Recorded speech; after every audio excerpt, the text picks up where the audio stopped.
Sí. Muy buenos días a todas y todos. Hoy, 31 de agosto del 2020, el Tribunal Estatal Electoral de Guanajuato y el Instituto Electoral del Estado de Guanajuato les dan la más cordial bienvenida a esta sesión con el tema de violencia política en razón de género, impartida por la maestra Sandra Liliana Prieto de León, de quien me voy a permitir leer una muy breve semblanza curricular. Es licenciada en Derecho con especialidad en Notaría Pública y maestría en Justicia Constitucional por la Universidad de Guanajuato. Además, cuenta con la especialidad en Justicia Electoral por el Centro de Capacitación del Tribunal Electoral del Poder Judicial de la Federación y maestría en Derecho Procesal Judicial en la Escuela de Estudios e Investigación Judicial del Poder Judicial del Estado de Guanajuato. Ha sido ponente en diversos seminarios y cursos en materia electoral y de participación política de mujeres. Actualmente se desempeña como consejera electoral en el Instituto Electoral del Estado de Guanajuato. Le damos la más cordial bienvenida a la maestra. Tiene el uso de la voz. Buenos días, pues de nueva cuenta, muchas gracias y me presento con ustedes. Ya les comentaron, soy Sandra Liliana Prieto de León y quiero comentarles que me da mucho gusto participar en este seminario sobre el análisis de las reformas 2020 a la Ley de Instituciones y Procedimientos Electorales para el Estado de Guanajuato. La intención de esta reunión o de mi participación, más que nada en este evento, pues es compartir con ustedes los aspectos más relevantes que desde mi punto de vista devienen de la reforma legal local sobre el tema de violencia política en razón de género. Antes de iniciar mi participación, quiero saludar a mis compañeras y compañeros integrantes del Instituto Electoral del Estado de Guanajuato, IEG, y del Tribunal Estatal Electoral de Guanajuato, TEG, así como a las personas encargadas de proporcionar el apoyo administrativo y técnico para que se pueda llevar a cabo esta charla. Y bueno, por lo que toca a mi participación, veo que ahí hubo algunos detalles en relación con el tiempo necesario para la charla. Les comento que no va a durar 2 horas y media para que también vayan ajustando sus agendas. Mi intención no es abordar tanto tiempo este tema, que bien sí podría hacerse una plática muy larga, porque son muchos aspectos los que se deben de considerar para poder conocer con un poco más de profundidad todas las implicaciones que devienen de esta reforma. Sin embargo, mi intención es más bien postularles en qué consistió la reforma electoral y cuáles son, desde mi punto de vista, los aspectos que nosotros como autoridades, tanto administrativas electorales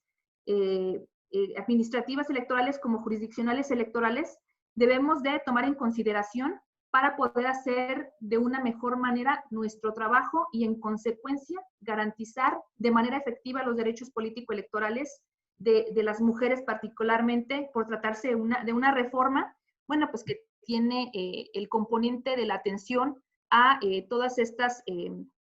violencias que han sufrido las mujeres para el ejercicio y la postulación a los cargos de elección popular, así como otros tipos de cargos, como ya estaremos viendo en lo subsecuente. De manera tal que procuraré que esta charla no pase de 1 hora, con la intención de que si existe alguna pregunta, duda, comentario que ustedes quisieran compartir, por supuesto lo hagan valer, esto con la intención de poder ir delineando entre ambas instituciones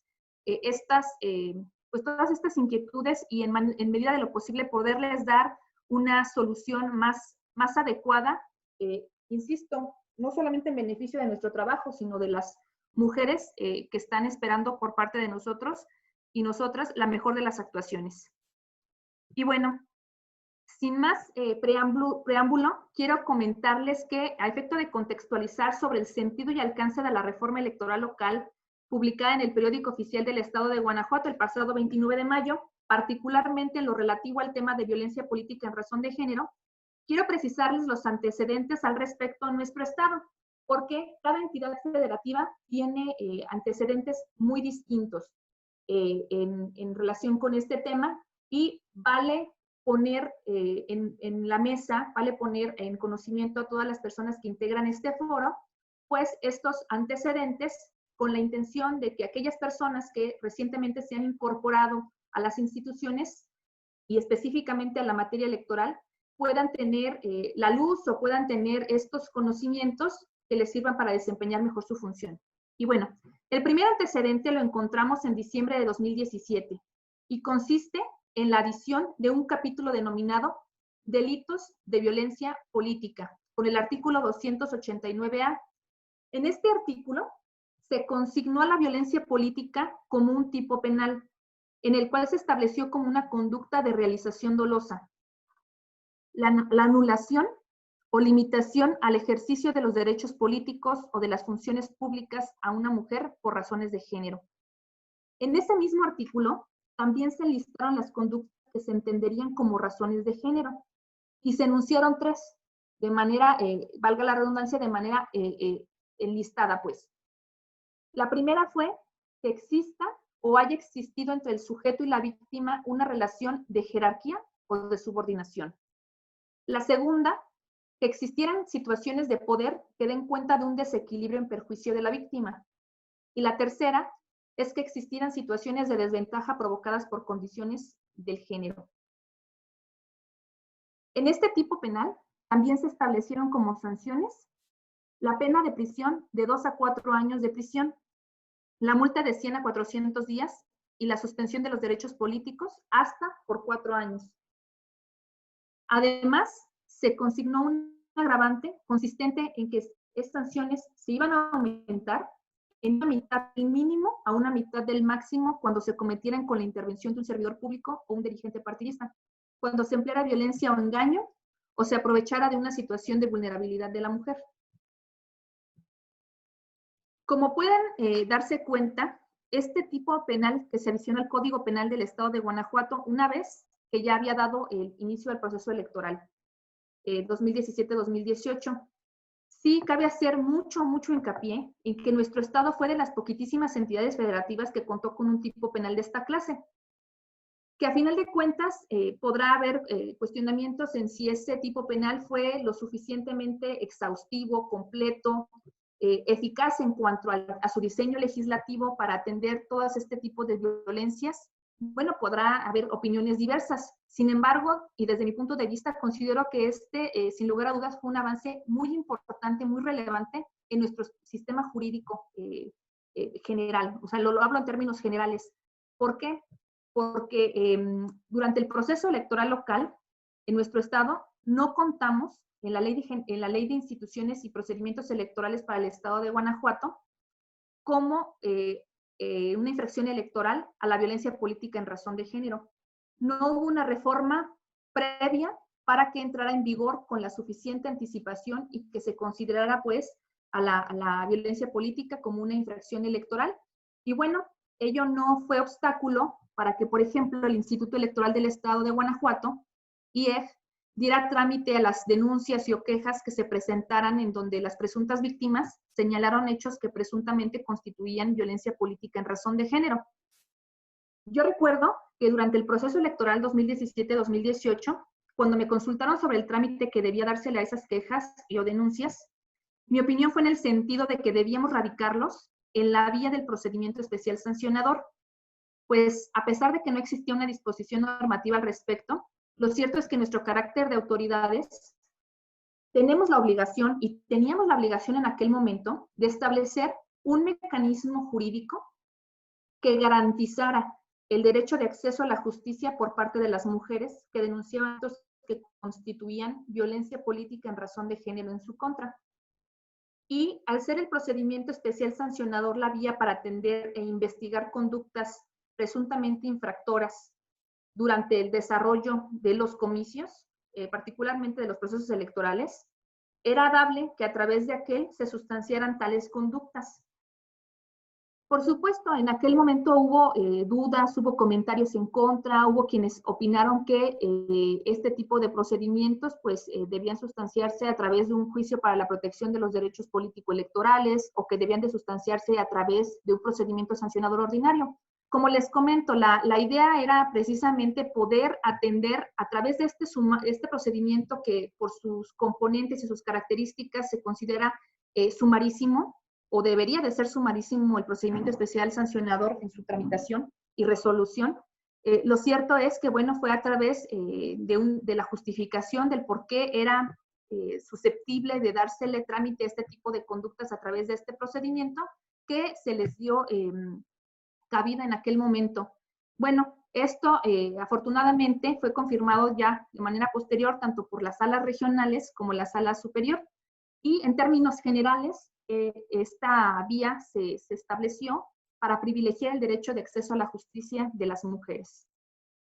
Bueno, como nos damos cuenta, teníamos un tipo penal que sí estuvo vigente durante el proceso electoral 2017-2018. De igual forma, tuvimos ya esta sustanciación de estos procedimientos, a pesar de no contar con una disposición legal vigente y aplicable en nuestra ley local electoral. Y también, posteriormente, ya en el mes de mayo del 2018, también es importante comentarles que se reformó la ley de acceso de las mujeres a una vida libre de violencia para incorporar el concepto de violencia política como un tipo de violencia contra la mujer. Esto con el objetivo de garantizar el libre ejercicio de los derechos político-electorales de las mujeres. En esta reforma se definió el concepto de violencia política como la acción u omisión que en el ámbito político, público o privado tenga por objeto resultado limitar, anular o menoscabar el ejercicio efectivo de los derechos político-electorales de una mujer, el acceso al pleno ejercicio de las atribuciones inherentes a su cargo o función del poder público. En esta misma reforma también se especificaron distintas formas de cometer este tipo de violencia, entre las cuales figuran el imponer la realización de actividades distintas a las atribuciones inherentes a su cargo o restringir injustificadamente la realización de dichas actividades. También proporcionar, difundir u ocultar información o documentación con el objeto de impedir el ejercicio pleno de sus derechos político-electorales o inducir al ejercicio indebido de sus atribuciones. Además, también se consideró impedir o restringir su incorporación, reincorporación, toma de protesta o acceso al cargo o función pública para el cual ha sido elegida, e impedir obstaculizar los derechos de asociación y afiliación en los partidos políticos por razones de género, entre otros. Y bueno,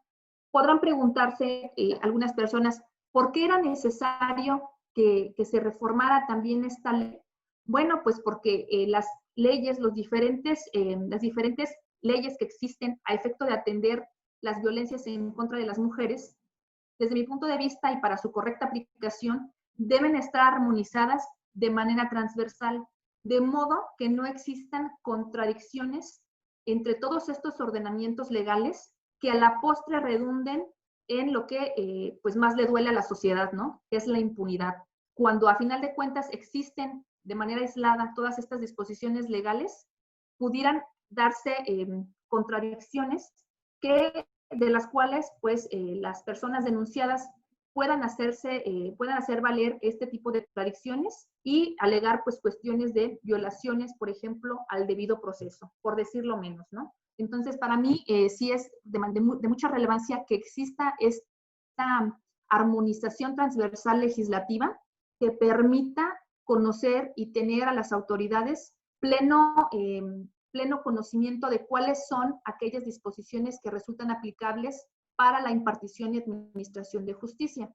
Y bueno, también podrán preguntarse algunas otras personas, ¿por qué con una conducta o por qué existe un tipo penal, por qué era necesario que existiera una infracción electoral, etcétera? Bueno, pues tengo que comentarles también, como ya alguna vez me habrán escuchado decirlo en otros foros, que con una sola conducta cometida por la presunta persona infractora, pueden estarse vulnerando diferentes ámbitos de protección por parte de las leyes, ¿no? Puede estarse cometiendo al mismo tiempo un tipo penal, al mismo tiempo se puede estar cometiendo una infracción electoral e incluso al mismo tiempo también se puede estar cometiendo una infracción de carácter netamente administrativo, ¿no? Que tiene otro tipo de consecuencias para las personas que resulte comprobada su participación o su ejecución, pues, de este tipo de conductas. De manera tal que de ahí es muy relevante que exista claridad entre todas las disposiciones legales, los cuerpos normativos, sobre este tipo de asuntos. Y bueno, quiero comentarles que una vez que dados estos antecedentes, fue hasta septiembre de 2018, casi al concluir el proceso electoral 2017-2018, que se reforma nuestra LIPEG para incorporar el concepto de violencia política en razón de género. También se incorporaron sus de manifestaciones, como son la presión, persecución, hostigamiento, acoso, coacción, vejación, discriminación, amenazas o privación de la libertad o de la vida en razón de género. También se estableció un catálogo de acciones y omisiones que la configuran.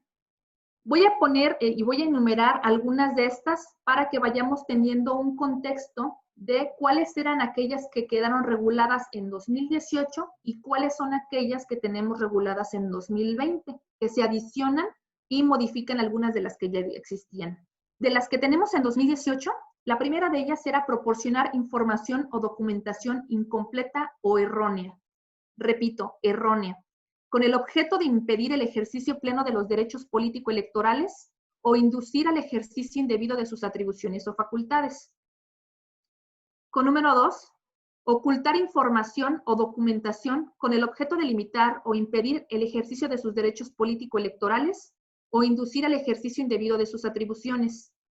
3. Proporcionar o difundir información con la finalidad de impedir o limitar el ejercicio de estos derechos, o bien impedir el ejercicio de sus atribuciones o facultades. Y, por último, impedir o restringir su participación como aspirante, precandidato o candidato a cargos de elección popular. El lenguaje de género, como ustedes pueden darse, y el lenguaje incluyente no está pues, prácticamente contenido en este tipo de disposiciones, por eso doy lectura en ese sentido. Y bueno, pues también está impedir o restringir su incorporación, tomar protesta y el resto de las infracciones, que ya no daré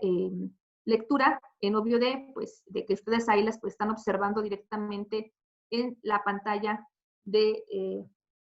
están observando en este momento. Y bueno, quiero comentarles antes de continuar que para efectos de esta charla es bien importante que ustedes, de ser posible, también pueden estar consultando la Ley de Instituciones y Procedimientos Electorales vigente, justamente porque a partir de ello estaremos haciendo algunos comentarios al respecto. Y bueno, como les comentaba, este tipo de inclusión a la Ley de Instituciones y Procedimientos Electorales, por supuesto que marcó un antes y después en relación a los conceptos sobre esta materia, y sobre todo para su tratamiento y adecuada impartición y administración de justicia. Y bueno, quiero comentarles, habrá quien se pregunte, bueno, ya nos dijo que durante el proceso electoral estuvieron sustanciando todos estos procedimientos por la vía del procedimiento especial sancionador, pero si fue hasta en septiembre del 2018 cuando este tipo de violencia quedó ya de manera concreta en la ley. ¿Qué fue lo que pasó o qué fue lo que ocurrió durante el proceso electoral? ¿Cómo se atendió la violencia? Bueno, como es también de conocimiento público, todas las autoridades electorales, tanto administrativas como jurisdiccionales, estuvimos solventando la integración de los expedientes, la sustanciación de todos estos procedimientos y la resolución con base en la jurisprudencia que emitió para tal efecto la Sala Superior,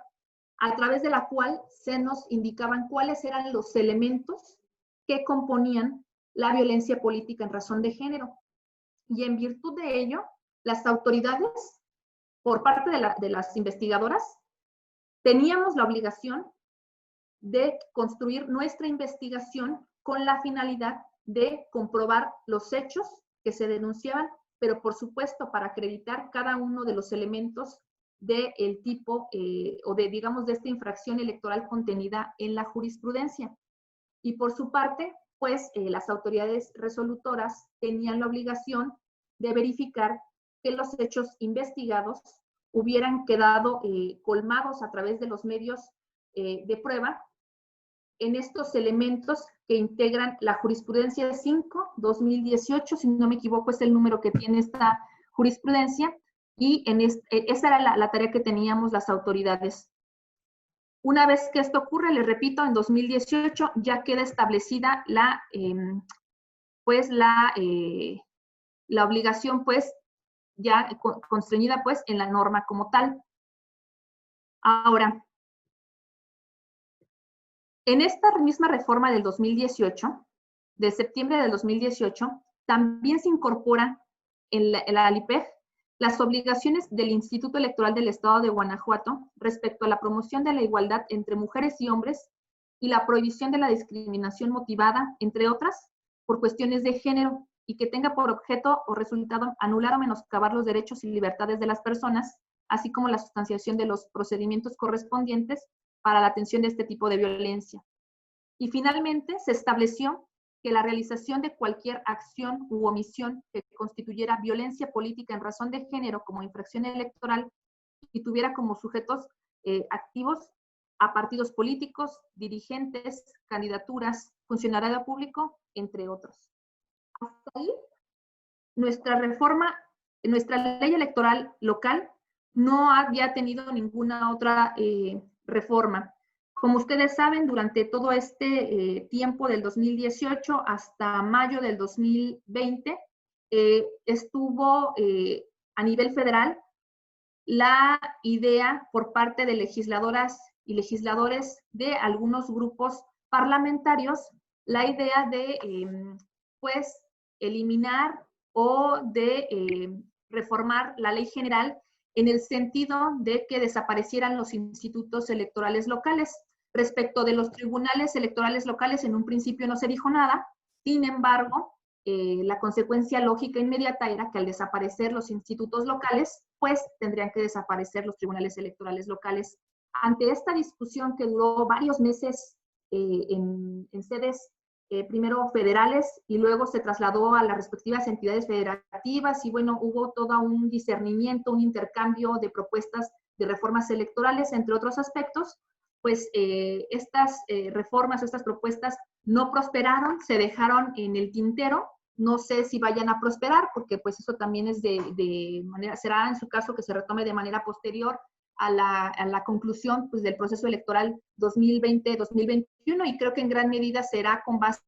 en los resultados que se obtengan en este proceso electoral que está a punto de iniciar, sobre todo en virtud o en calificación de la actividad y profesionalismo de las autoridades electorales locales. Bueno, en ese sentido, al estar en este estire y afloje para saber si iba a haber una reforma estructural a nuestro sistema electoral mexicano, lo cierto es que las únicas reformas trascendentes que se hicieron a las leyes generales en la materia fueron publicadas el 13 de abril en el Diario Oficial de la Federación y, bueno, se hicieron con la intención de establecer un marco legal uniforme en materia de violencia política por razones de género. En ese sentido, se reformaron, modificaron y adicionaron 5 leyes generales y 3 leyes orgánicas. Por lo que hace a las leyes generales, se reformó la Ley General de Acceso de las Mujeres a una Vida Libre de Violencia, la Ley General de Instituciones y Procedimientos Electorales, la Ley General de Partidos Políticos, la Ley General del Sistema de Medios de Impugnación en materia electoral, la Ley General en materia de delitos electorales y, en cuanto a leyes orgánicas, fueron 3 las reformadas. Como les comentaba, la primera de ellas fue la Ley Orgánica de la Fiscalía General de la República, la segunda, la Ley Orgánica del Poder Judicial de la Federación y la tercera, la Ley General de Responsabilidades Administrativas. Bueno, esta reforma o estas reformas a las leyes generales, por supuesto que generan el denominado efecto espejo en las legislaciones electorales locales de cada una de las entidades federativas que conforman pues, la República Mexicana, de manera tal que pues, ustedes se van a dar cuenta en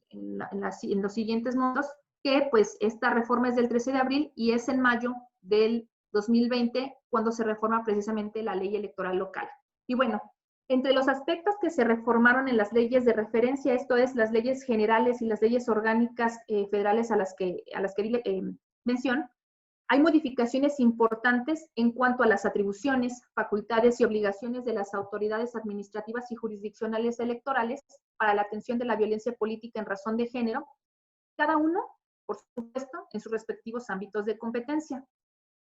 Desde mi punto de vista, estas reformas o modificaciones se encuadran en los puntos siguientes. El primero es en la obligación de prevenir, atender, sancionar y erradicar la violencia política en razón de género. Como número 2, está la incorporación de la perspectiva de género en las actividades que realicen. Tercero, la obligación de verificar el contenido de la propaganda política electoral. Cuarta, la incorporación de la violencia política en razón de género como infracción electoral y el establecimiento del procedimiento especial sancionador como la vía para su conocimiento, sustanciación y resolución. Y por último, como quinta idea, está el fortalecimiento de la participación y representación política de las mujeres indígenas. Quiero hacer especial énfasis en estas obligaciones que son de carácter general para las autoridades electorales, porque a final de cuentas, aunque nosotros tengamos una ley electoral local, lo cierto es que por tratarse de leyes generales, estas son aplicables en los tres ámbitos de gobierno, tanto el federal como el estatal, como el propio municipal. De manera tal que nosotros y nosotras como autoridades electorales debemos de buscar armonizar en la interpretación que hagamos de estos diferentes cuerpos normativos con nuestra ley electoral local, cada una de las disposiciones que ahí se encuentren con la intención de poder dar cumplimiento a las mismas en todos sus extremos. Y bueno, yo les quiero comentar, por ejemplo, en el tema tan particular de la obligación de prevenir, atender, sancionar y de erradicar la violencia política en razón de género, así como en la incorporación de la perspectiva de género en las actividades que realicen. Quiero comentarles que al tratarse ya de una obligación por parte, una obligación expresa por parte de las autoridades administrativas electorales, esto es los OPLES, pues los denominados OPLES en la Constitución, desde mi punto de vista, es de suma relevancia, porque pareciera que a pesar de que existe el artículo primero constitucional, el cual dispone que todas las autoridades debemos de realizar interpretación conforme, atender al principio pro persona, no hacer alguna discriminación, no aplicar alguna categoría sospechosa, todas estas interpretaciones que se han hecho a la postre del artículo primero constitucional, lo cierto es que en muchas ocasiones las autoridades electorales locales no han dado cumplimiento a la incorporación de la perspectiva de género en las actividades que realicen, particularmente en aquellas actividades que llevan a cabo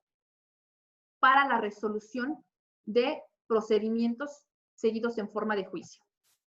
Y lo comento porque es muy susceptible de que en algunas ocasiones me ha tocado ver procedimientos en los cuales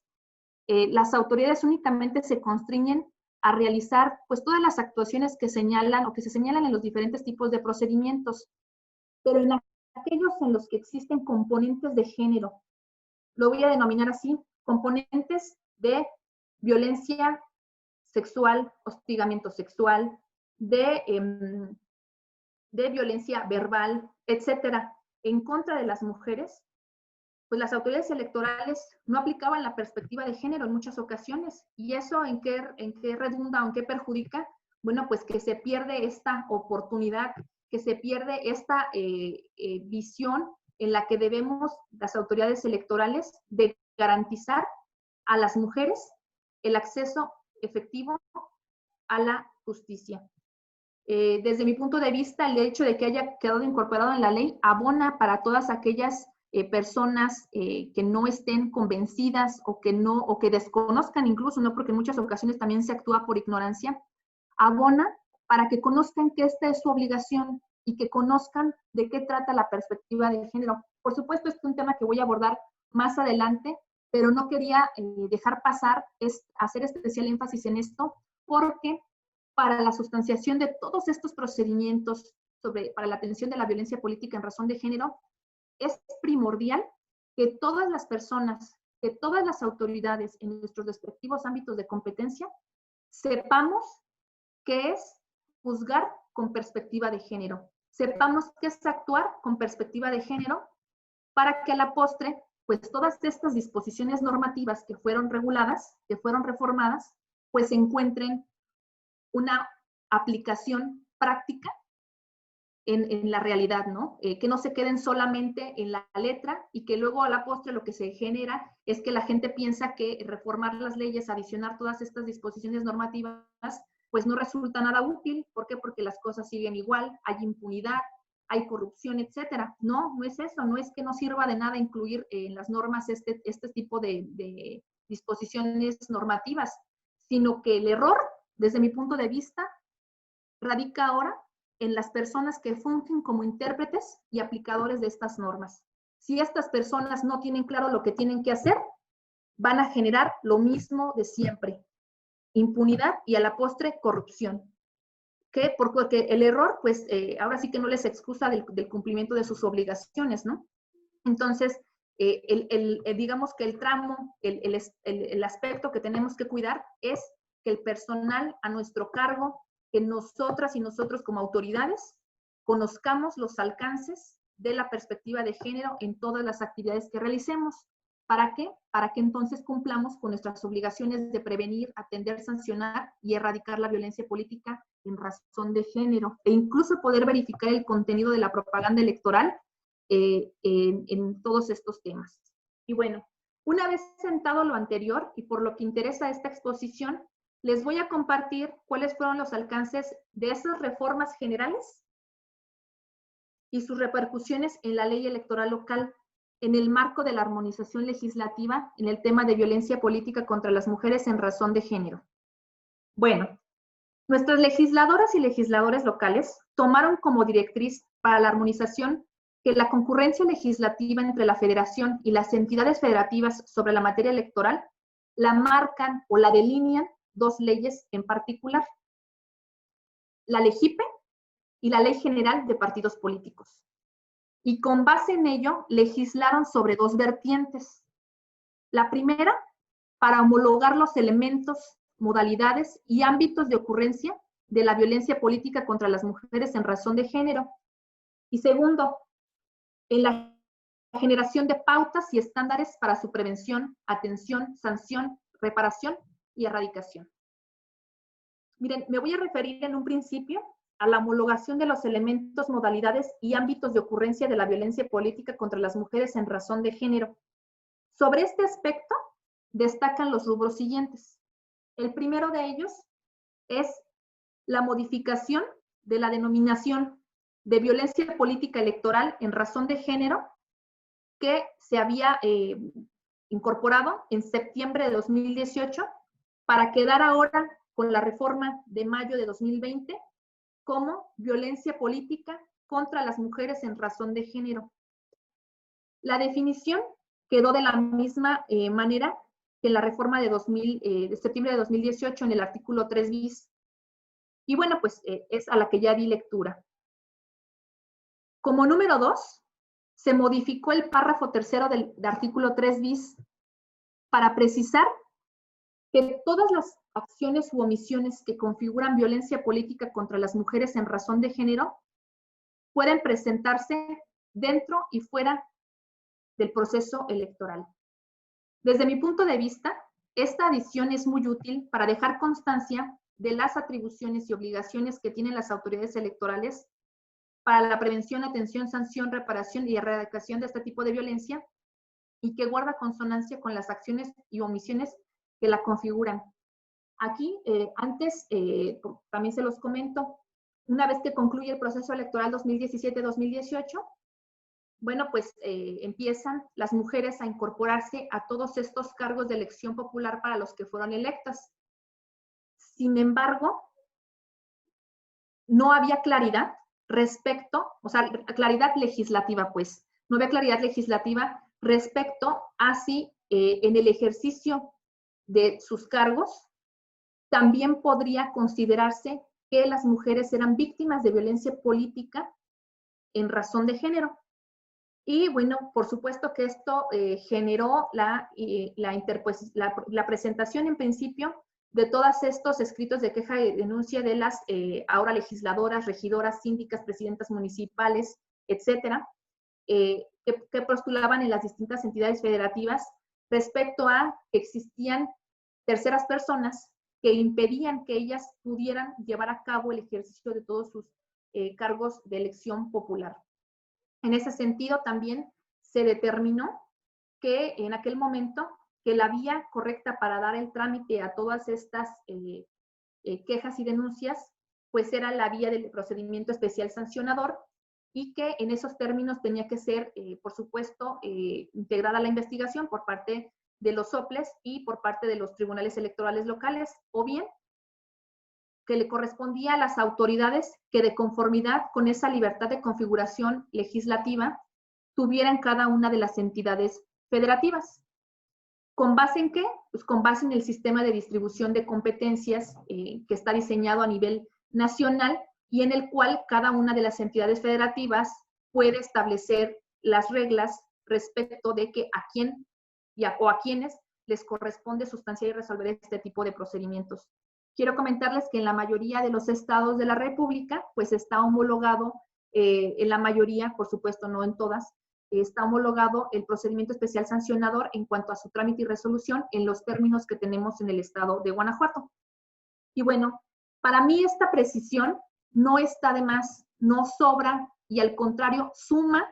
a la correcta interpretación y aplicación de la ley electoral local, porque como les comentaba, esta disposición de que se presentara dentro y fuera del proceso electoral no estaba precisada o contenida, pues. Sin embargo, ahora ya se encuentra vigente a partir del 29 de mayo de 2020, lo cual sin lugar a dudas pues, nos permite tener claridad a las autoridades electorales y por supuesto a la ciudadanía que este tipo de violencia se puede atender dentro y fuera del proceso electoral. Por otro lado, también el artículo de referencia de nuestra ley electoral local tuvo adiciones consistentes en acciones y omisiones. Esto es, se amplió el catálogo de conductas por acción u omisión que las personas pueden cometer. Y antes de dar paso a cuáles fueron las que se adicionaron, quiero comentarles que hubo una modificación a la primera de las acciones u omisiones citadas en este artículo. Yo les había comentado ya hace unos momentos que proporcionar información o documentación incompleta o errónea se había modificado. Esta parte de erróneo se cambió por falso. Esto con el objeto de impedir el ejercicio de los derechos político-electorales o inducir al ejercicio indebido de sus atribuciones o facultades. En mi opinión personal, sobre esta acción u omisión en cuanto al cambio que se hizo de erróneo a falso, conviene precisar que, aunque no hay una claridad al respecto en el proceso legislativo, yo revisé si había alguna mención por parte de alguna legisladora o algún legislador en la necesidad de cambiar este concepto de erróneo a falso, y pues no encontré alguna claridad o alguna razón que se haya proporcionado en ese sentido. Sin embargo, y es solamente un punto de vista, y bueno, yo lo incluiría incluso hasta como una suposición, lo llamaría una suposición, supongo que tiene que ver con los errores, con que los errores son de comisión culposa y no pues necesariamente dolosa, porque un error incluso puede darse de buena fe, y lo que se sanciona en su caso, en la violencia política en razón de género, es la actuación dolosa, en este caso particular de esta fracción, de entregar información contraria a la verdadera, esto es, falsa. Por eso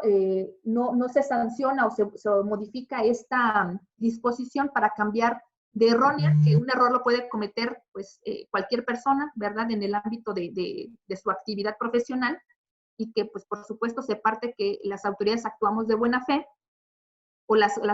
partes también, o las personas que hacen de autoridades parten de buena fe, que es distinto a proporcionar esta información de manera falsa. Lo que sí ya trae un componente de una intención, de un dolo, de hacerlo de mala fe, con la intención de que las personas pues no cuenten con los documentos o los datos necesarios para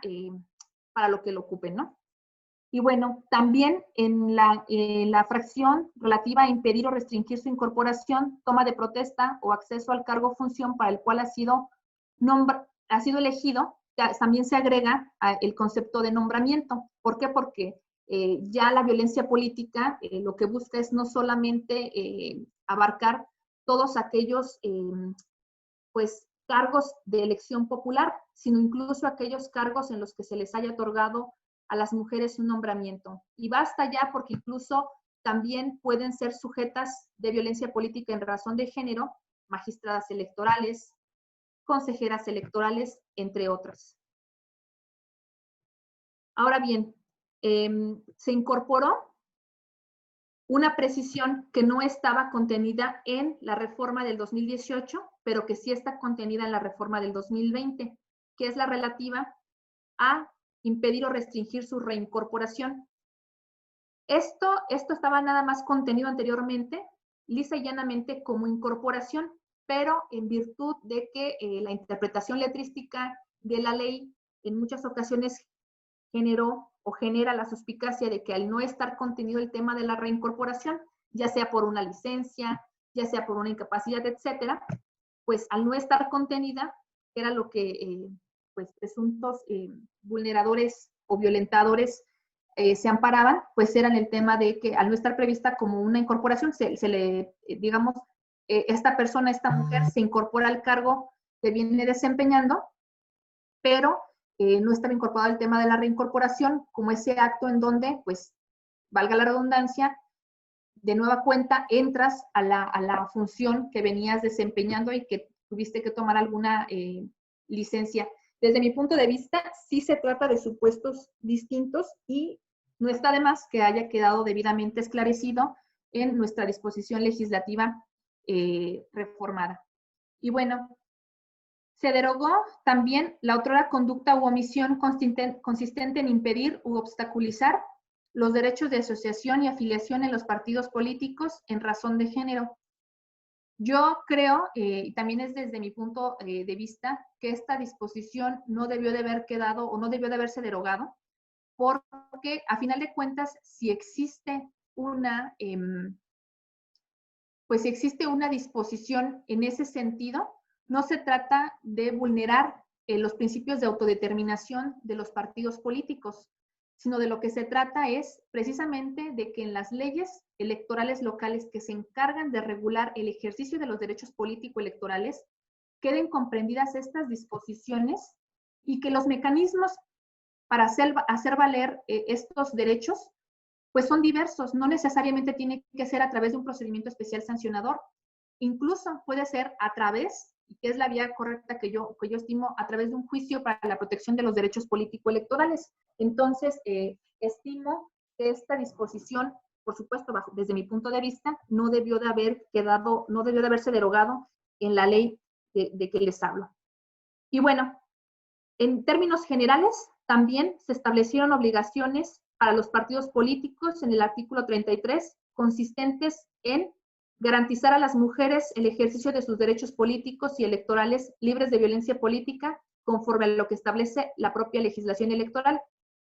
Si ustedes se fijan, se intentó por parte de las y los legisladores trasladar esta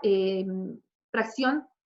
derogada en el artículo al que les hice referencia hace unos momentos e incorporarla en el artículo 33 en esta fracción. Luego, B, sancionar por medio de los mecanismos y procedimientos internos con los que cuente todo acto relacionado con la violencia política contra las mujeres en razón de género. Y C, abstenerse de difundir propaganda electoral que contenga expresiones que constituyan violencia política contra las mujeres en razón de género y cualquier discriminación prohibida en el artículo 1 de la Constitución Federal. Aquí quiero hacer una precisión. Hace un momento les comenté que la idea idónea para el trámite, digamos, ante las autoridades electorales correcto para el tema de, pues, el menoscabo a los derechos de asociación y afiliación en los partidos políticos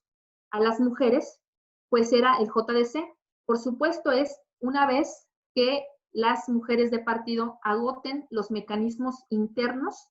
previstos en sus propios estatutos Y una vez que agoten estos mecanismos internos para que se les administre e imparta justicia, si estiman que aún así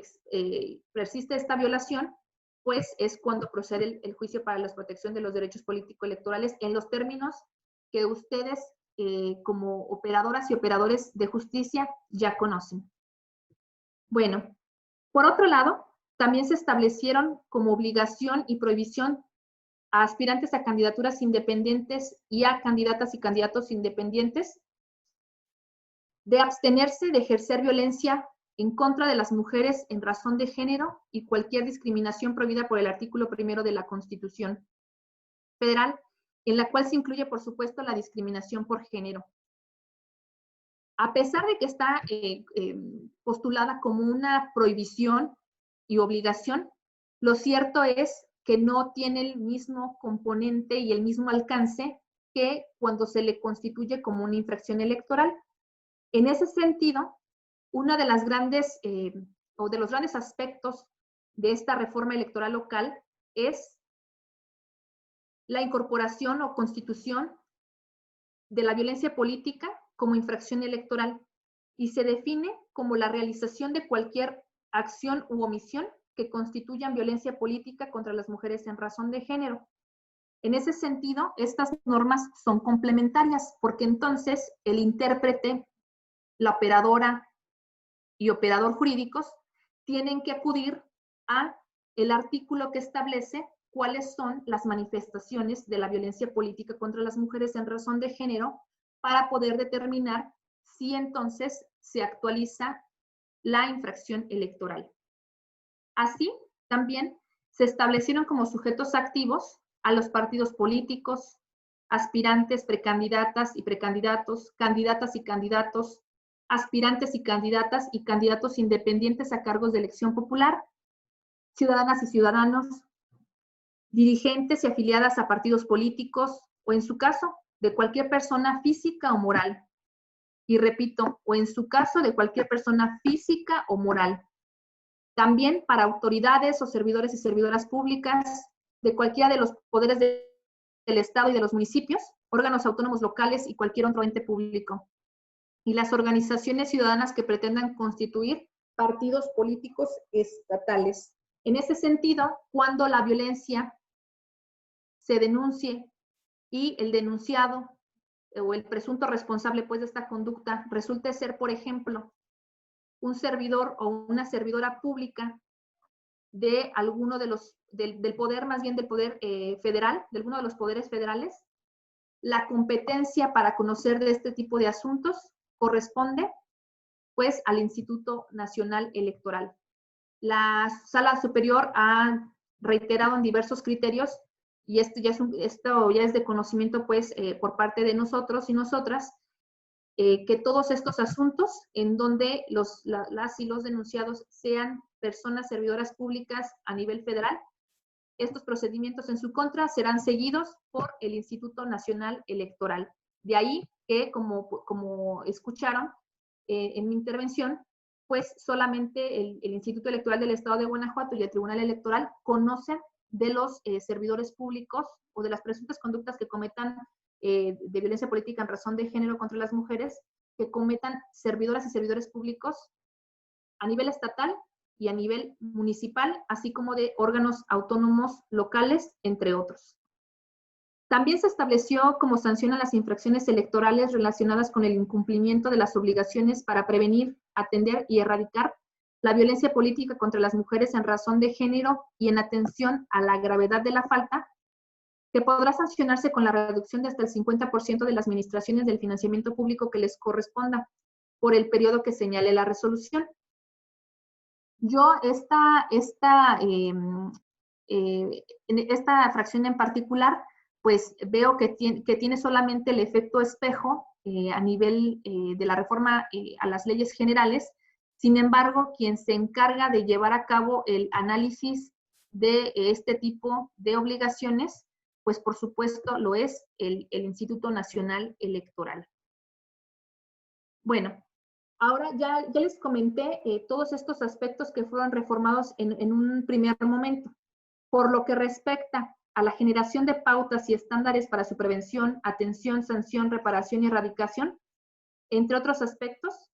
nuestras legisladoras y legisladores locales implementaron un proceso, en este caso un procedimiento sumario para su atención, el procedimiento especial sancionador, y también establecieron medidas precautorias y de reparación, todo ello pues con el propósito de garantizar el acceso efectivo a la justicia de las mujeres. Y miren, en ese sentido, desde mi punto de vista, destaca el establecimiento de una atribución al Consejo General del IEG, consistente en vigilar que las actividades de los partidos políticos y de las agrupaciones políticas locales se desarrollen con apego a la ley y a los lineamientos que emite el Consejo General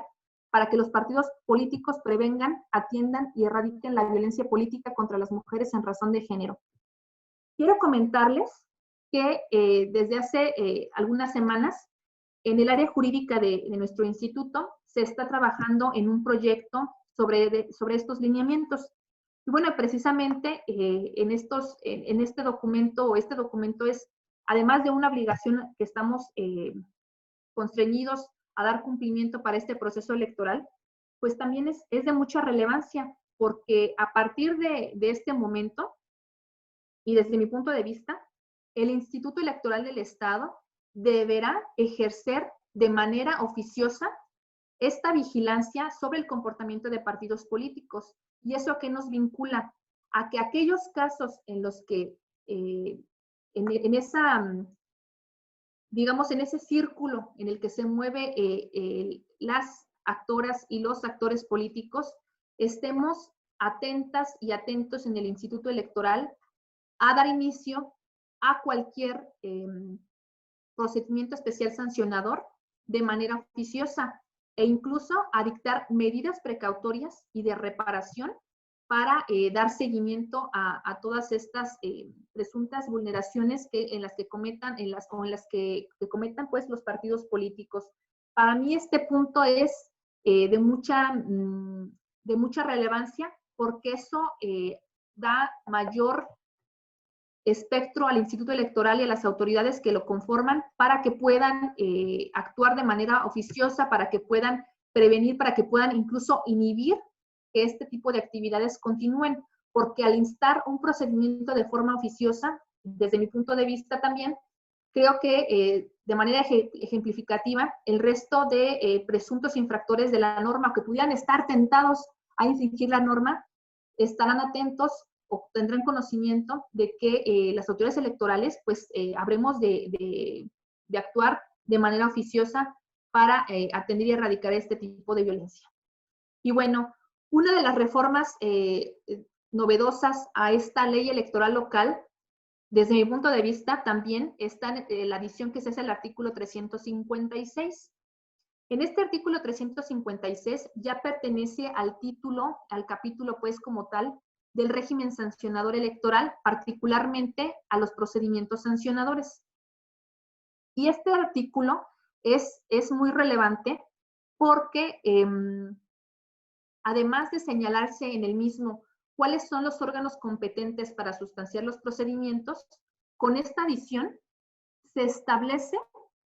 escuchen bien, como órganos auxiliares de los consejos, a los consejos distritales y municipales en sus respectivos ámbitos de competencia para la tramitación de los procedimientos sancionadores. Este aspecto es muy relevante porque entonces implica interpretar qué se entiende como órganos auxiliares, porque este mismo párrafo adicionado también hace referencia a un artículo distinto, que es el artículo 376. El artículo 376 es aquel que establece la competencia de consejos electorales distritales y municipales para atender en sus respectivos ámbitos de competencia las diferentes causales pues, de procedencia del procedimiento especial sancionador. Esto es, se delimita en el artículo 376 cuáles son aquellas causales de procedencia del PES en los cuales los consejos electorales distritales y municipales están obligados a actuar a atender, a sustanciar desde sus diferentes sedes y que también, a mi juicio, no tienen alguna implicación en este carácter de órganos auxiliares para los procedimientos sancionadores que se sustancian, por ejemplo, por otro tipo de órganos. Me voy a explicar. Durante el proceso electoral es muy común que tanto la unidad técnica jurídica y de lo contencioso electoral como el área de la oficial electoral, que ustedes saben que hace las veces, pues, también de o de llevar a cabo todas estas pruebas preconstituidas, como son las actas que expide en uso de las facultades o atribuciones de fe electoral. Y en ese sentido, en muchas ocasiones, por ejemplo, cuando se denuncian, y voy a ponerlo así nada más para que yo tratar de dárselos a explicar y ustedes lo puedan también comprender porque lo imaginen. Cuando hay, por ejemplo, una queja o una denuncia sobre una presunta comisión de alguna conducta de una candidatura a la gubernatura del Estado. Y, por ejemplo, pudiera consistir en que esta candidatura a la gubernatura fija en todo el Estado propaganda, negra, permítanme llamarle así, para que las personas que no sean abogadas y abogados puedan tener contexto, propaganda que denigre, propaganda que ridiculice, que denoste a su competencia, esto es, a una candidata a la gubernatura. Bueno, pues entonces lo que habrá de hacer la Unidad Técnica Jurídica y de lo Contencioso Electoral para efecto de conocer si a lo largo y ancho del Estado está fijada esta propaganda, podrá despachar estas solicitudes de auxilio a los órganos consistentes en los consejos distritales, municipales y distritales, con la intención de que puedan desplegar estas actividades de investigación y hacer constar, por supuesto, al ser depositarios por parte de la Secretaría Ejecutiva de este instituto de la Fe Pública Electoral, puedan constatar la existencia de esa propaganda, por ejemplo, en donde se denuncia violencia política en razón de género contra una candidata a la gubernatura y fungir en ese caso como un órgano auxiliar. Para quienes sean abogadas o abogados, yo asemejo todas esta característica de órganos auxiliares a lo que en otras materias conocemos, por ejemplo, como los exhortos. Estos exhortos son, digamos, figuras jurídicas para el auxilio dentro de los ámbitos de su competencia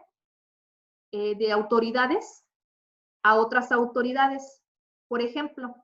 es cuando yo puedo a lo mejor mandar una solicitud de apoyo para que se desahogue determinada notificación de un juez del estado de Guanajuato a una jueza del estado de Querétaro, ¿no? Y la jueza, como tiene plenitud de jurisdicción, tiene competencia en ese sitio, en ese estado, en Querétaro, puede llevar a cabo las actividades necesarias y adecuadas para actuar en ese municipio, en ese estado, válidamente y remitir una vez que concluya con esa diligencia, remitirlo al estado, remitirlo al juez, que en este caso es el juez exhortante, el otro será la jueza exhortada. En ese mismo sentido, veo, y de la interpretación sistemática y funcional que hago de esta reforma electoral local, advierto que se establece a través del artículo 356, con esta adición de este párrafo, se establece la posibilidad para que estos órganos funjan como auxiliares en las actuaciones de los diferentes órganos de este instituto que se encarguen de sustanciar todos estos procedimientos. Esto, desde mi punto de vista, tiene un origen histórico en el instituto, porque en muchas ocasiones nosotras y nosotros, para la sustanciación desde el edificio central, pues hacíamos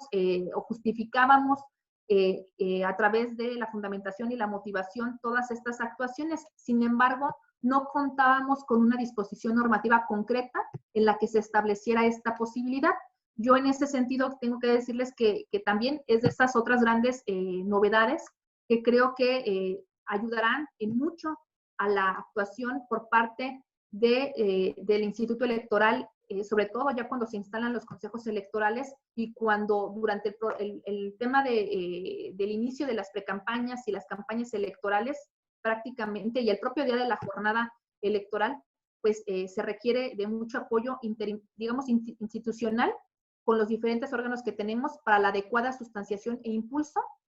de la investigación de todos estos procedimientos especiales sancionadores. Bueno, por otra parte, se estableció ya como una causal de procedencia del PES en todo momento, dentro y fuera del proceso electoral, la presentación de denuncias o de manera oficiosa por hechos relacionados con violencia política contra las mujeres en razón de género. Quiero comentarles que, aunque nosotros, como ya se los había mencionado, así lo sustanciábamos y había sido un criterio reiterado por parte de la sala superior que se hiciera de esta forma, pues abona mucho a las actividades que realizan estas instituciones para poder sustanciar todos estos procedimientos, porque ya contamos con el fundamento jurídico. Ahora bien, una de las grandes novedades, como les comentaba, es el tema de las medidas precautorias y las medidas de protección. Durante los meses, o las semanas más bien, en este caso las semanas previas a la aprobación por parte de nuestros legisladores y legisladores locales sobre la reforma electoral local, hubo, les digo, una discusión desde mi punto de vista muy intensa a nivel nacional respecto a qué autoridades les correspondía la sustanciación y resolución de los procedimientos especiales sancionadores. Yo estuve escuchando muchas opiniones a nivel nacional, como algunos y algunas de mis compañeros en este instituto, pues yo pertenezco a varias asociaciones a nivel nacional. Particularmente yo veía que había una discusión muy intensa en la Asociación Mexicana de Consejeras y Exconsejeras Electorales sobre cuál sería la vía y las autoridades que tendrían que sustanciar este tipo de hechos consistentes en violencia política contra las mujeres en razón de género. Y bueno, después de una discusión de semanas prácticamente, había algunas personas que sostenían que la competencia era exclusiva para el Instituto Nacional Electoral y había otras personas que consideramos siempre que esta era una competencia de las entidades federativas de conformidad con las propias leyes generales y de conformidad con el sistema de distribución de competencias en virtud de la libertad de configuración legislativa de cada una de las entidades federativas sobre este aspecto. Y bueno, después les digo de varias semanas de discusión, las entidades federativas, haciendo uso de todas estas atribuciones a las que hago referencia, llevaron a cabo la armonización local en sus diferentes leyes. En algún estado por ahí se sigue sustanciando el procedimiento especial sancionador en sede jurisdiccional y se resuelve en sede jurisdiccional. Es decir, estas dos fases se colman en una misma instancia, en una misma sede, que es la jurisdiccional. Y en la mayoría, como también les comentaba hace un rato, en la mayoría de las entidades federativas se colma de la manera en que nosotros lo hacemos aquí en Guanajuato. Por una parte, la actividad de investigación y de sustanciación del procedimiento especial sancionador recae en la autoridad administrativa electoral y, por otro lado, la resolución de este tipo de asuntos recae en las autoridades jurisdiccionales electorales, en este caso, pues el TEG en Guanajuato, ¿no? Sin embargo, a pesar de que ya se dio esta cabida a través de la causal de procedencia que se establece, pues todavía quedaban pues estas dudas en concreto a quién le correspondería, por ejemplo, en el caso de las medidas cautelares y de protección, ahora sí que despacharlas, ¿no? Ahora sí que dictarlas. Y bueno, la propia ley también establece ahora, al igual que establece la Ley General de Instituciones y Procedimientos Electorales con sus autoridades equivalentes, pues, que los procedimientos relacionados con violencia política contra las mujeres en razón de género, la Unidad Técnica Jurídica y de lo Contencioso Electoral ordenará en forma sucesiva iniciar el procedimiento, es decir, pues asignándole un número de identificación, y deberá resolver sobre las medidas cautelares y de protección que fueren necesarias. Señala también que cuando las medidas de protección sean competencia de otra autoridad, la Secretaría Ejecutiva dará vista de inmediato para que proceda a otorgarlas conforme a las facultades y competencias. Al respecto, quiero compartirles lo que en meses pasados también platiqué con una compañera proyectista de la Sala Regional de Ciudad de México. Ella comentaba que en una entidad federativa justamente se habían solicitado medidas de protección, y podrán decir qué tipo de medidas de protección se pueden solicitar a otras autoridades. Bueno, en aquel estado lo que sucedía era que una servidora pública en el ejercicio de sus funciones era pues amenazada, era hostigada, etcétera, y lo que ella pedía era que las autoridades de seguridad pública de su estado le proporcionaran un vehículo escolta, por supuesto con elementos de seguridad pública, para que la estuvieran acompañando, más que vigilarla, que la pudieran defender en el caso de que cualquiera de estas amenazas que ella hubiera sufrido pudieran actualizarse por alguna tercera persona, ¿no? Entonces, lo que ella requería era seguridad para poder proteger su vida y su integridad física. Sin embargo, bueno, pues las autoridades se lo negaron por manifestar, las autoridades de seguridad pública se lo negaron por manifestar, que no contaban con elementos suficientes, en muchas ocasiones incluso hasta para defender o procurar seguridad pública al resto de la ciudadanía, por lo cual era muy complejo darle a una sola persona pues este tipo de apoyos. Lo cierto es que es bien importante el trabajo que habremos de realizar en las próximas semanas con el resto de las autoridades de nuestro estado, porque es bien importante que conozcan de esta atribución que tiene el Instituto Electoral por conducto de la Secretaría Ejecutiva para solicitar este tipo de medidas de apoyo, de protección a las personas que así lo soliciten y, por supuesto, en los casos en los que se justifique. Y quiero comentarles que la justificación no solamente debe venir por parte de las presuntas víctimas, sino que la justificación tiene que venir también en cierto grado por parte de las personas que fungimos como autoridades. También en este caso, por conducto de la Secretaría Ejecutiva y de la Unidad Técnica Jurídica, se tiene que justificar la necesidad de este tipo de requerimientos que se soliciten. De manera que todas las autoridades de nuestro estado presten esa coadyuvancia en virtud de la interdependencia de los derechos humanos. Yo no puedo ejercer mis derechos político-electorales si no cuento con, con estos elementos alrededor que me permitan ejercer, que me permitan participar de una manera libre y sin violencia en la postulación de todas estas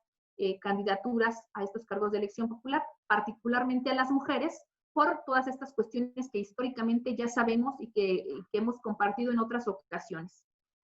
De manera tal que ninguna autoridad, desde mi punto de vista, puede basarse en falta de presupuesto, en falta de elementos, en falta de recursos humanos, en falta de todos estos aspectos,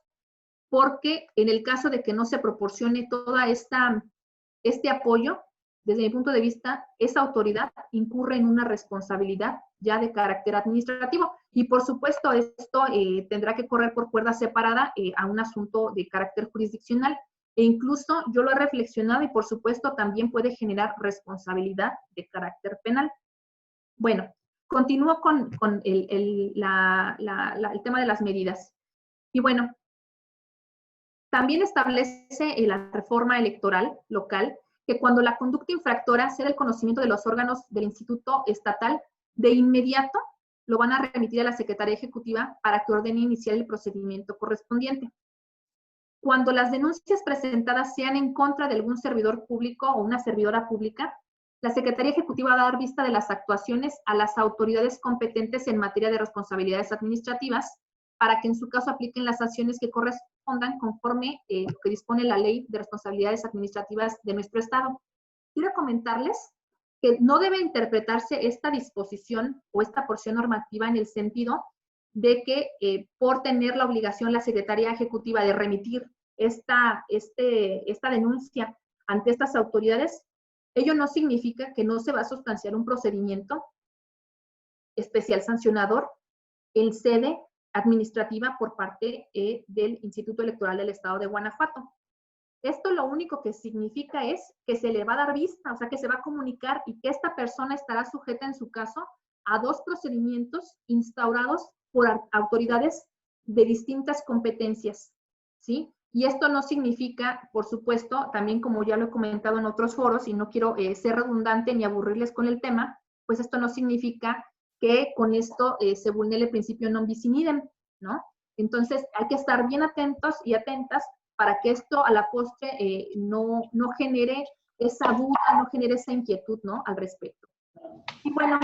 también se señalan cuáles son los requisitos en términos generales que deben de contener las medidas, los escritos de queja o denuncia, y cuáles serán en su caso, ya se establece también como un requisito, no solamente las medidas cautelares que se soliciten, sino también las medidas de protección.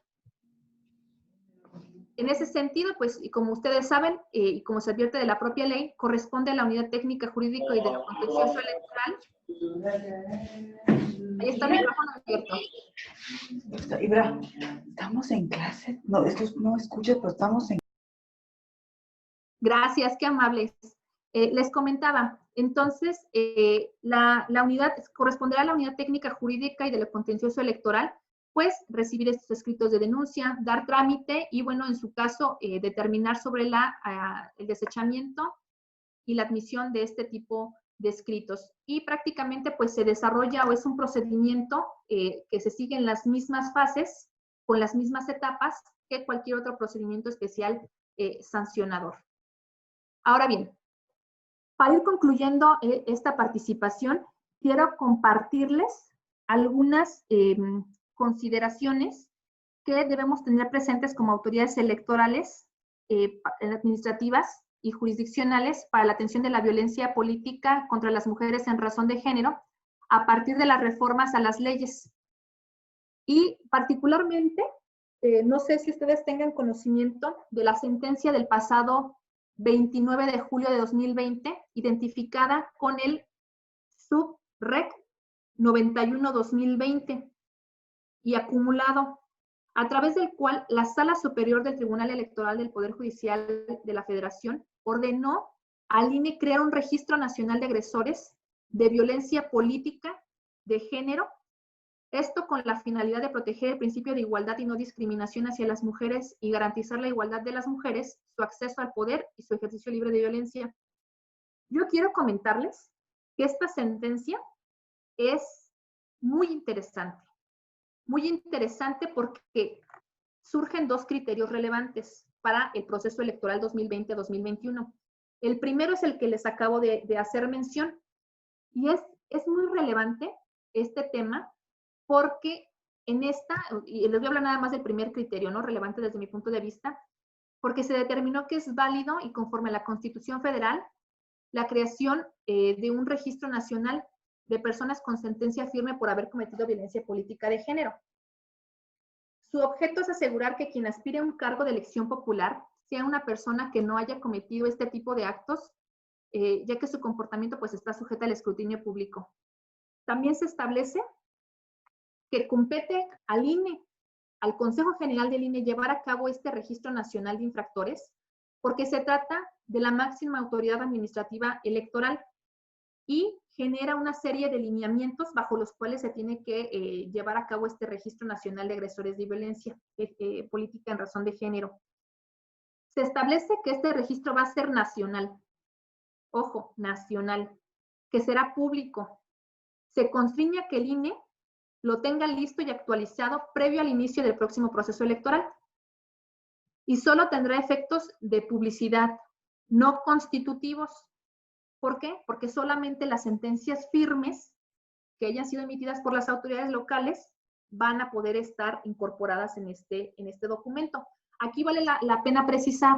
que en muchas ocasiones, como ustedes saben, cuando se presenta alguna queja o denuncia en sede local, bueno, se resuelve por el Tribunal Electoral, Y puede que sí o puede que no, las personas presuntas víctimas de este tipo de conductas u omisiones decidan impugnarlas. Puede ser que sí, puede ser que no. Si no deciden impugnarlas, esta sentencia entonces pasa el tiempo, para quienes no sean abogadas y abogados, pasa el tiempo previsto en la ley para que puedan impugnarlas a través del recurso idóneo, y una vez que concluye este tiempo que la ley señala y las personas no impugnan esta determinación, la consecuencia es que esta sentencia queda firme, y este es a lo que se refiere este lineamiento del Consejo de la Sala Superior a que debe atender el Consejo General del INE. También establece en los lineamientos que deberán existir registros estatales que estarán a cargo de los soples. Se deberá determinar la modalidad de comunicación con las autoridades, tanto federales o locales de carácter jurisdiccional, respecto a las resoluciones en las que exista cosa juzgada de casos en los que una persona ejerció violencia política de género. También se va a implementar un mecanismo para que las autoridades locales podamos, en ejercicio de nuestras atribuciones, consultar este registro.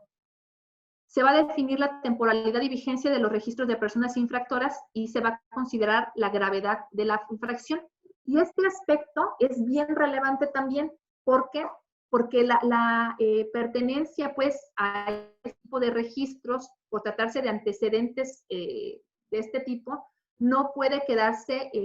pues para siempre, ¿no? No es de aquí prácticamente hasta que la persona muera, y aunque la persona muera, de todas formas lo buscas en el Registro Nacional de Infractores de Violencia Política, sigue apareciendo por los siglos de los siglos, ¿no? ¿Por qué? Porque eso es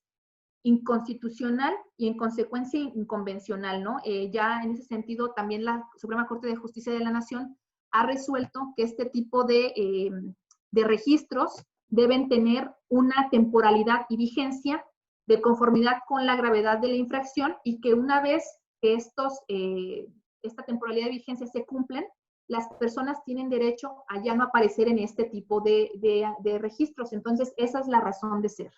Y bueno, pues también se va a generar una estrategia de publicidad para su acceso a su contenido. Se considerará la restricción de no incluir a personas sancionadas previamente a la conformación de las listas de registros de violencia política de género. Y quiero comentarles, pues habrá quien diga, no, pues es que todos los todos los infractores o violentadores de mujeres que ya tienen una sentencia firme de hace un año, de hace 6 meses, de hace 8 meses, ¿cómo no van a quedar incorporados en este registro nacional? Bueno, pues tiene que ver únicamente con lo que en derecho se conoce como el principio de retroactividad. Es decir, a las personas no nos pueden aplicar reglas que no hayan estado vigentes cuando yo cometí como infractora los hechos denunciados. Esto es, a partir de que este registro entre en vigor, cualquier sentencia firme en relación con violentadores políticos en razón de género va a quedar registrada. No va a quedar registrado nada previo a lo que es al inicio pues de este registro.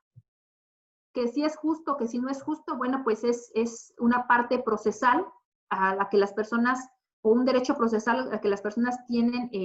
pues tienen eso, derecho, y que a final de cuentas lo que nos debe de generar seguridad, o lo que nos debe de tener por una parte satisfechos, es que a partir de ese momento pues ya se van a estar incorporando en este registro todas estas personas bajo las reglas que ya les he comentado. Y bueno, este registro se considera como una herramienta de colaboración interinstitucional con la finalidad de erradicar la violencia política de género. Por tanto, el registro es un mecanismo a través del cual se va a recopilar la información que proporcionen las autoridades electorales y que constituye en sí mismo una pena o una sanción. Quiero en esta parte ser clara. ¿Por qué? Porque este registro de antecedentes es incluso para, de manera posterior, poder determinar si la persona que es violentadora sí es violentadora como tal, en este marco de la violencia política en razón de género, es reincidente en este tipo de conductas. Y lo que se trata también es de visibilizar ante la ciudadanía cuáles son aquellas personas que menoscaban, que vulneran derechos político-electorales de las mujeres. Por supuesto que también tiene esta parte de la publicidad, ese componente, difundirlo ante la ciudadanía, y por supuesto también tiene otro componente, que es precisamente inhibir a las personas a partir de ese momento a que lleven a cabo cualquier tipo de conducta de las ya mencionadas que constituya violencia política en razón de género a las mujeres. Y bueno,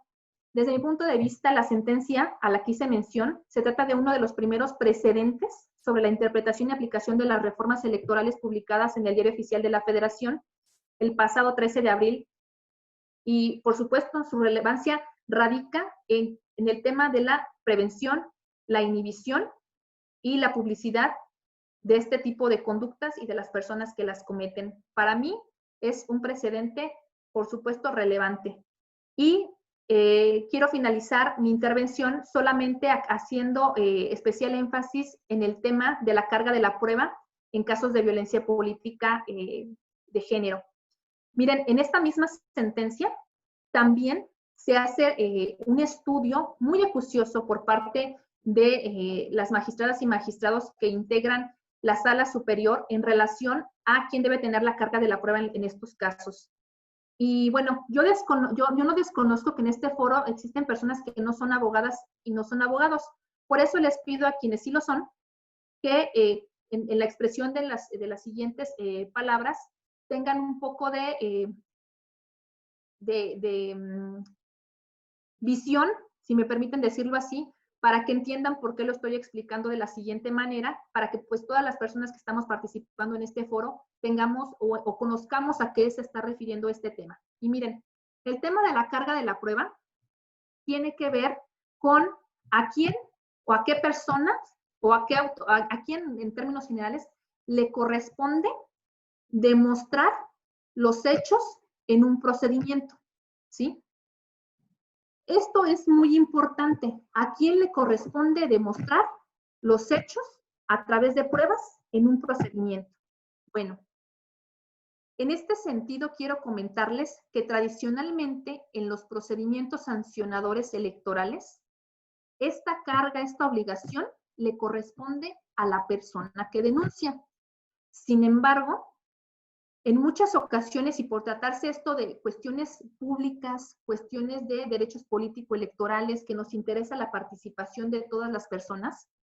corresponde también a las autoridades electorales sustanciadoras, es decir, aquí en Guanajuato, al Instituto Electoral del Estado de Guanajuato, a través de todos estos órganos que sustancian los procedimientos, les corresponde llevar a cabo una investigación exhaustiva, completa, veraz, en relación con los hechos que denuncian las personas presuntamente vulneradas en el ejercicio de sus derechos político-electorales. En este tipo de asuntos, generalmente es así. Sin embargo, tratándose de asuntos en los cuales están inmiscuidos derechos de mujeres, derechos en los cuales existe una vulneración a su persona, la Sala Superior adopta el criterio interpretativo que ha reiterado en otro tipo de delitos, de infracciones, la Suprema Corte de Justicia de la Nación. ¿En qué sentido? Para delitos, por ejemplo, para tipos penales, pues, como el acoso sexual, el hostigamiento sexual, entre otros, en donde existe un componente de, de agresión, de una agresión, en este caso, por supuesto, al que le estoy refiriendo de agresión sexual, pero de una agresión hacia las mujeres, la Suprema Corte de Justicia de la Nación también ha trasladado al ámbito de carácter pues administrativo, y en consecuencia también lo ha hecho la Sala Superior al ámbito electoral, ha traído un criterio interpretativo en el cual se indica que la prueba que aporta la posible víctima de violencia política de género goza de una presunción de que es verdad sobre lo que acontece en los hechos que ella narra, por lo cual también la carga de la prueba recae en el presunto agresor cuando se aportan indicios de la existencia. Esto no significa que exista una violación al principio de presunción de inocencia de las personas, es decir, de los presuntos infractores, sino lo que intenta esta sentencia al revertir esa obligación de acreditar los hechos a través de pruebas, es que la persona demandada o la contraparte es quien tendrá que desvirtuar los hechos denunciados de la infracción con base en varios aspectos. Y les pido en este sentido que me pongan atención aquí para que haya mayor claridad. Número 1, la manifestación de la posible víctima enlazada con indicios probatorios. Esta manifestación de la posible víctima tiene prueba circunstancial de valor pleno. Es decir, de manera aislada, la manifestación que hace la víctima no tiene un valor preponderante, pues, sino cuando viene acompañada con indicios probatorios, por decir algo, algún documento, alguna grabación, etc. Esta manifestación tiene un valor, pues, de prueba circunstancial plena. Ahora, los actos de violencia política tienen lugar, por supuesto, como todos los delitos e infracciones que se cometen en contra de mujeres por parte de todos estos agresores, se llevan a cabo en espacios privados, donde ocasionalmente solamente se encuentra la víctima y su agresor, y por tanto, estos actos como tal no pueden someterse a un estándar imposible de prueba. Es decir, no se puede poner un estándar para probarlo tan alto que resulte imposible para la víctima. Es por ello que la manifestación que hace de ser víctima de violencia es preponderante cuando encuentra indicios al respecto. Además, las decisiones que se asuman en esta valoración de las pruebas en casos de violencia política de género, señala esta sentencia que deben realizarse con perspectiva de género a las autoridades encargadas de su resolución. Yo diría que incluso de su sustanciación, porque si yo no sustancio, yo no investigo con perspectiva de género, por supuesto que cuando yo mande el expediente al Tribunal Electoral,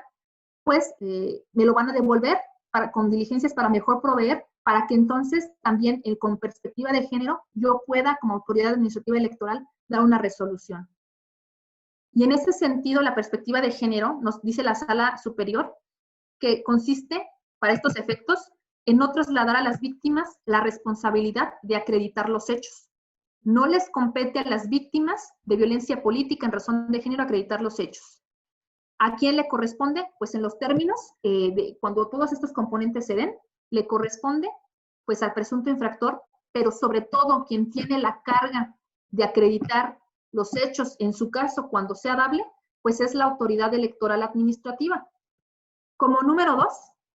también esta perspectiva de género vincula a no obstaculizar el acceso a las víctimas a la justicia y garantizar la visión libre de estigmas y estereotipos respecto de las mujeres que denuncian. Y bueno, dirán que las personas también que nos acompañan, que no son abogadas y abogados, bueno, pues, ¿qué es juzgar con perspectiva de género?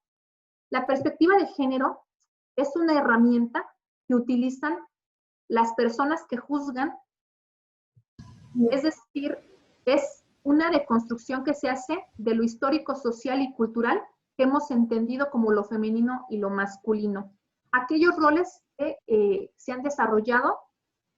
y que se piensa que debemos de asumir. Sin embargo, es en este aspecto donde creo que las autoridades debemos de poner especial atención y cuidado, porque se presenta una situación pues de desventaja que no necesariamente está presente en todos los casos, porque también al juzgar con perspectiva de género vamos a detectar no solamente cuando existen estos roles de género,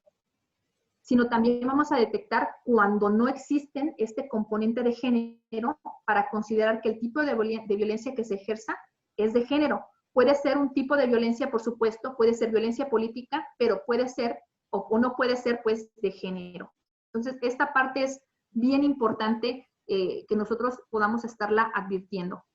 Y bueno, en esta parte de la perspectiva de género también es imprescindible que las autoridades jurisdiccionales procuren desechar cualquier estereotipo o prejuicio de género que impida el pleno ejercicio de los derechos político-electorales de las personas.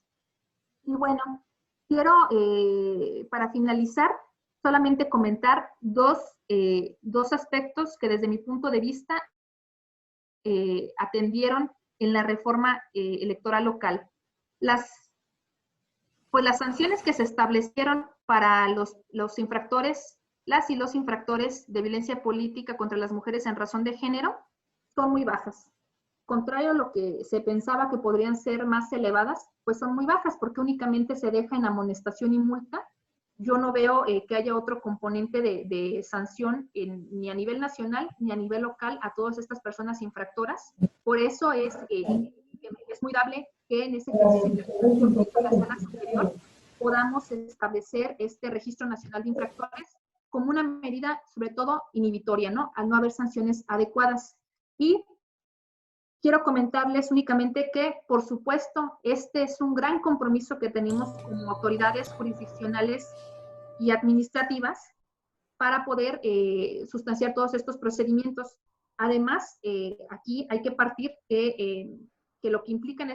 estas semanas y en estos meses previos es que todas las autoridades, tanto jurisdiccionales como administrativas, estemos en aptitud de poder estar a la altura de las necesidades de la ciudadanía, particularmente para la atención de todos estos procedimientos especiales sancionadores y poder sustanciarlos y resolverlos con perspectiva de género. Yo les quiero agradecer el favor de su atención y, por supuesto, quedo atenta a cualquier comentario o duda que tengan al respecto. Estos temas que les estoy platicando, por supuesto, requieren de mucho más tiempo. Podríamos estar aquí prácticamente varias horas, pero bueno, pues intenté condensarlo en la forma más resumida para que todas y todos tuviéramos al menos un panorama general en relación con cuáles fueron estos cambios legislativos y la forma en la que debemos de implementarlos de manera más correcta para que podamos, entre las actividades que realizan en el Tribunal Electoral como las que realiza el Instituto Electoral, hacer una adecuada integración de los expedientes y sobre todo tener una resolución acorde a la justicia y a la verdad. Muchas gracias por su atención.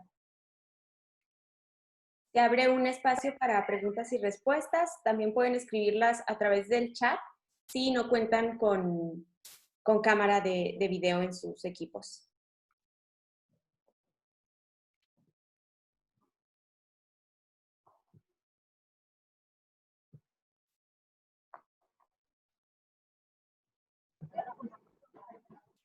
Correcto, al parecer no tenemos participación. ¿Ninguna duda?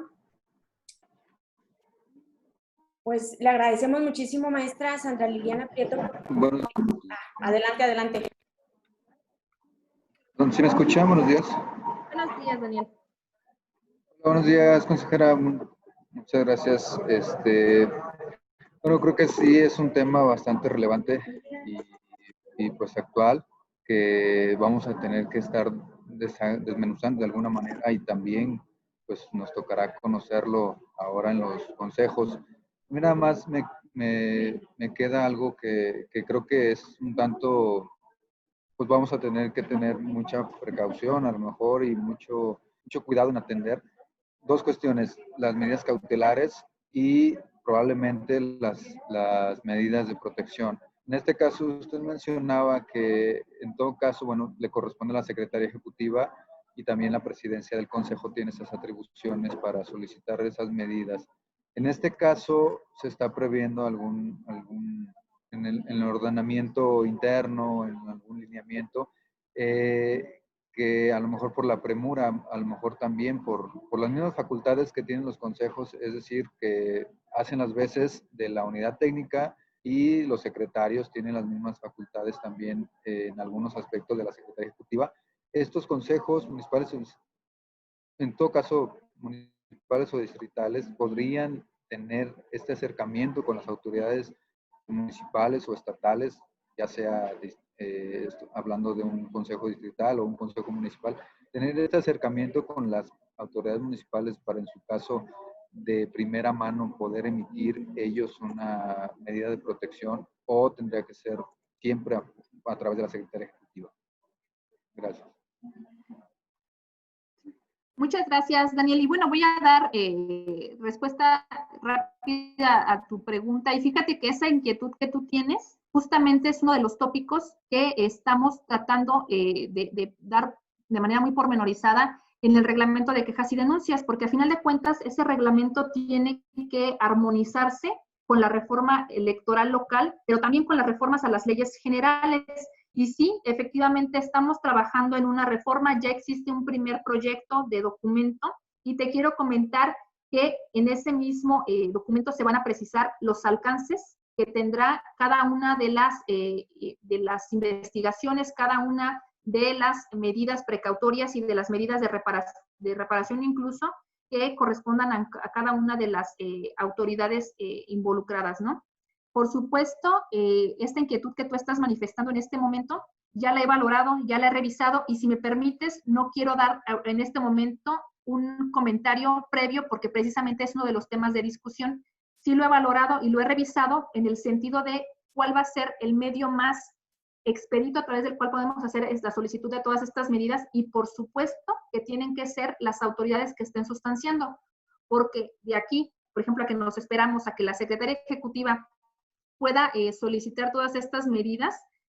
si es necesario que, pues que se haga una valoración previa y que conozca incluso el expediente, cuáles son las constancias que integran. Entonces, el esperar por las múltiples actividades que ella puede tener y la gente a su cargo, el esperar hasta ese momento para hacer esta solicitud, bien podría retardar, ¿no?, la impartición y administración de la justicia. Entonces, más bien aquí hay que pensar en mecanismos más idóneos a través de los cuales incluso ella pudiera delegar, así como se hace el tema de la delegación de la fe pública electoral. ¿Por qué no también ver este aspecto? Pero lo anoto, Daniel, y por supuesto que vas a tener respuesta ya una vez que se expida el reglamento correspondiente.